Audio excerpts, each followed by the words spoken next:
The key wouldn't turn in the lock. I tried again, jiggling it slightly, thinking maybe it was just stuck. Nothing.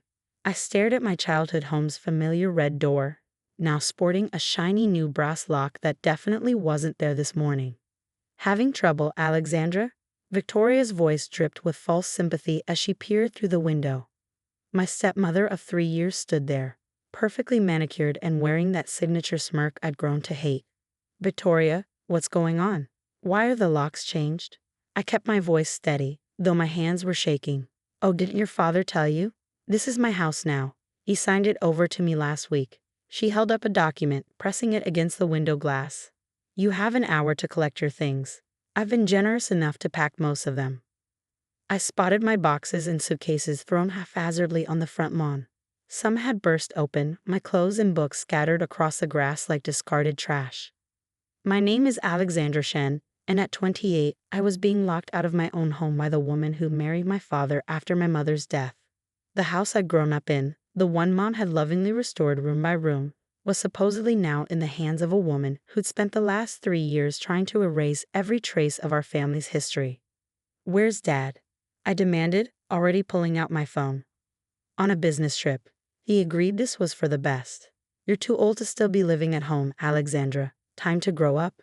Victoria's smile widened. I'll be renovating your room into a yoga studio. My father would never agree to this. Yes, he'd been different since marrying Victoria, more distant, easily manipulated by her constant complaints about me intruding on their marriage. But this was impossible. I walked back to my car, Victoria's triumphant gaze following me. She probably thought I was giving up, accepting defeat like I had so many times before when she pushed me around. But this time was different. Opening my glove compartment, I pulled out a thick manila envelope. Inside were documents my mother had given me before she passed away. Papers I'd never shown anyone, not even my father. You might need these someday, Mom had said, her voice weak but her eyes sharp and clear. Keep them safe, Alexandra. Promise me.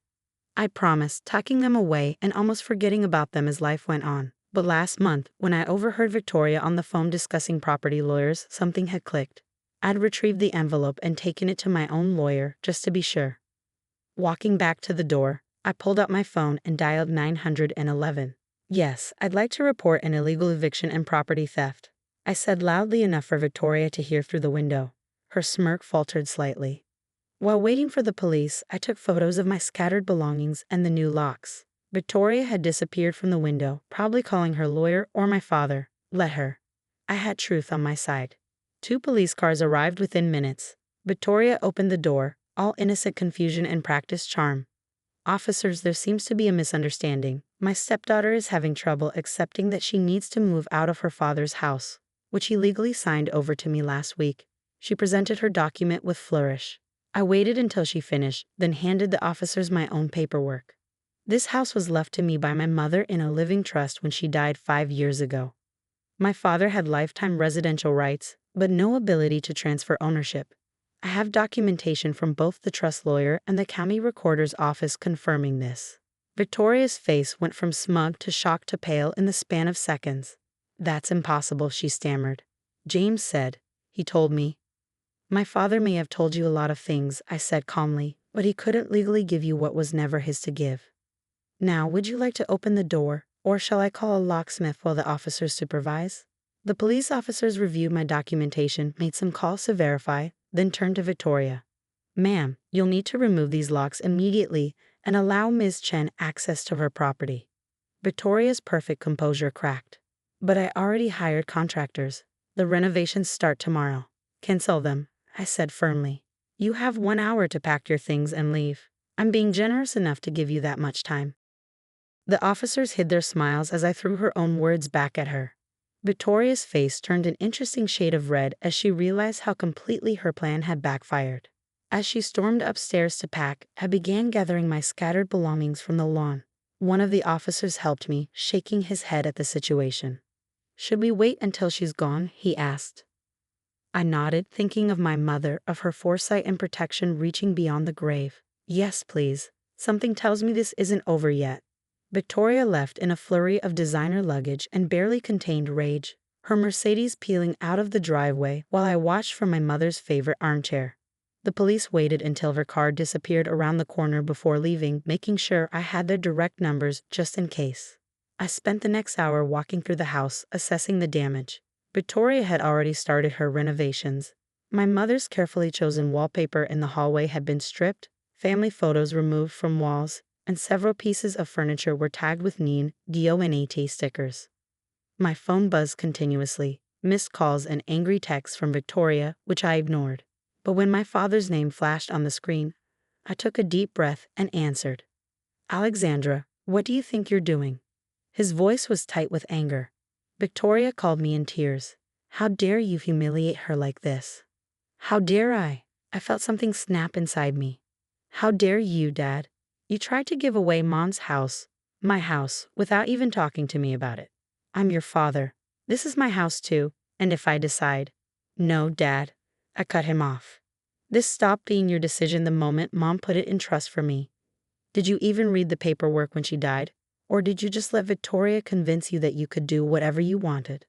Silence on his end, then quieter. Your mother would have wanted. Don't. My voice shook. Don't you dare tell me what Mom would have wanted. She wanted me to have security, to have a home that couldn't be taken away. That's why she set up the trust. I heard him sigh heavily. Look, Princess, I know Victoria can be difficult, but she's my wife now, and we need to make this work. Maybe we can come to some arrangement.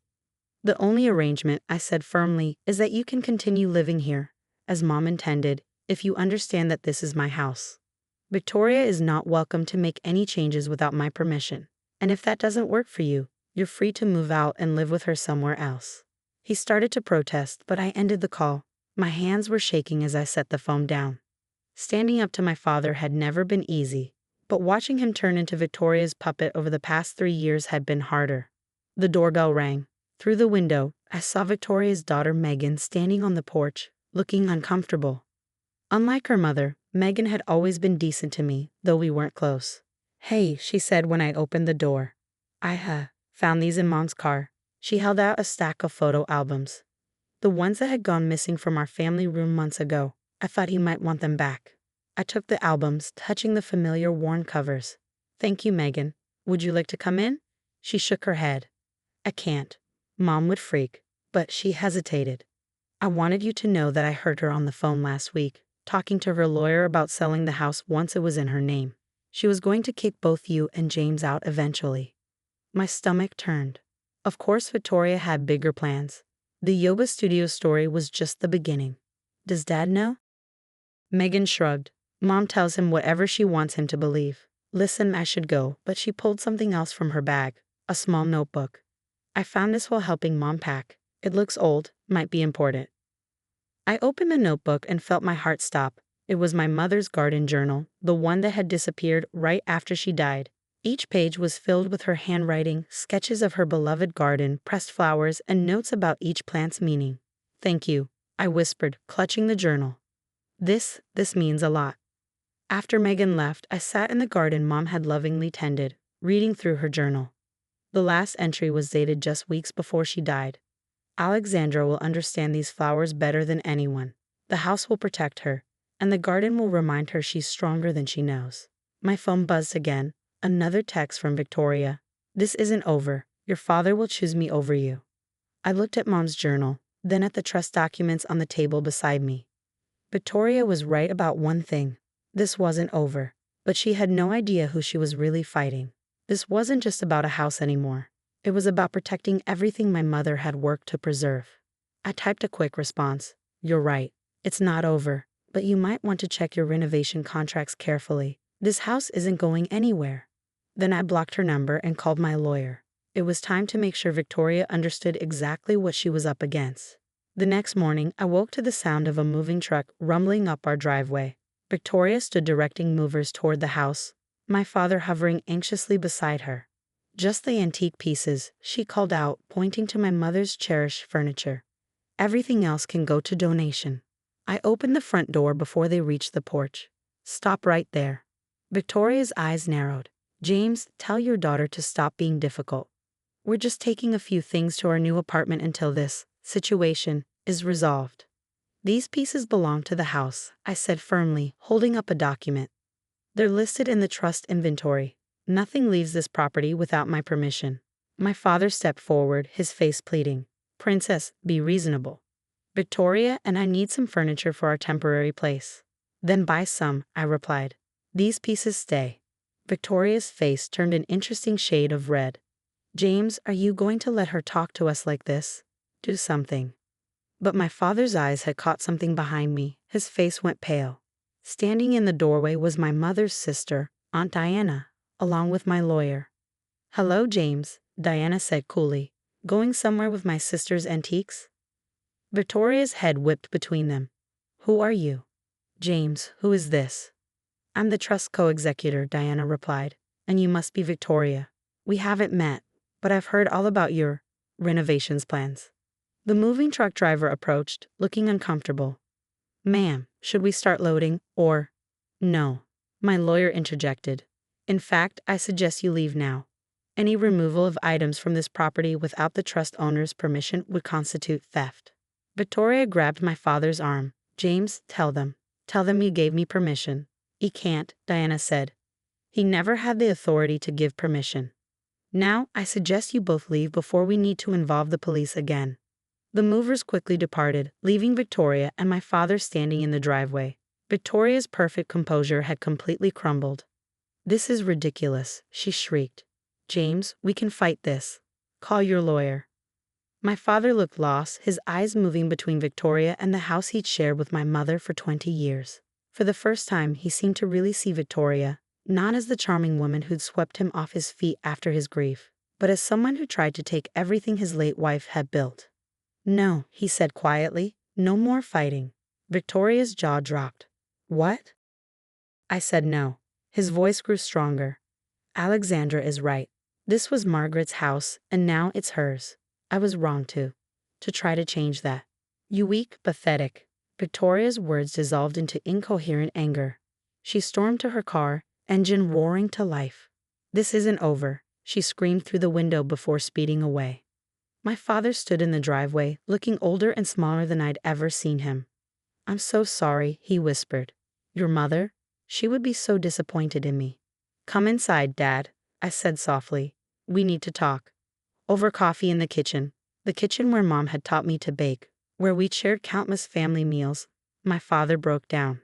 He told me how Victoria had slowly convinced him that selling the house would help him move on, how she'd manipulated his grief and guilt into weapons against his own daughter. I'll move out, he said, staring into his coffee, find my own place. You shouldn't have to deal with me after what I did. No, I replied, thinking of Mom's trust provisions. This is your home too. She wanted you to stay here. But things need to change. Later that evening, after Dad had gone to his room, Aunt Diana helped me go through Mom's garden journal. Among the pressed flowers and planting notes, we found something else.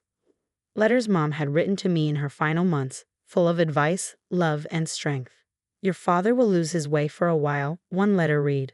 But the man I loved is still in there. The house will shelter you both until he finds himself again. 6 months later, the garden blooms just as Mom planned it. Dad spends his weekends helping me restore what Victoria tried to change, slowly finding his way back to himself. We heard she moved to another state, already married to someone new. Sometimes sitting in Mom's garden, I can almost hear her voice in the rustle of leaves. You're stronger than you know, Alexandra. The house was never just about property. It was about preserving love, memories, and the courage to stand your ground. She was right as always. This house isn't just walls and furniture. It's a legacy of strength, passed from mother to daughter. And now, it's my turn to protect it.